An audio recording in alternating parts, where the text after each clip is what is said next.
இப்போ நான் butter sheet எடுத்துட்டேன். இந்த மேலே இருக்கிற அந்த லேயரை கொஞ்சம் கட் பண்ணிடலாம்.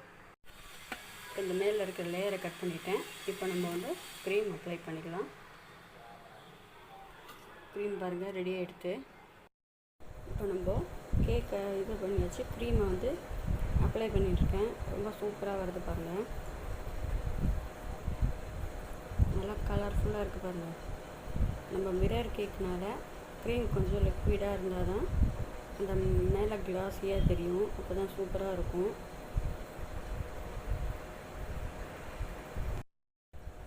இப்போ பாருங்கள் ஃப்ரெண்ட்ஸ், க்ரீம் அப்ளை பண்ணியிருக்கோம். எவ்வளோ கலர்ஃபுல்லாக சூப்பராக வருது பாருங்கள். நீங்களே பாருங்கள் எவ்வளோ கிளாஸியாக இருக்குது பாருங்கள்.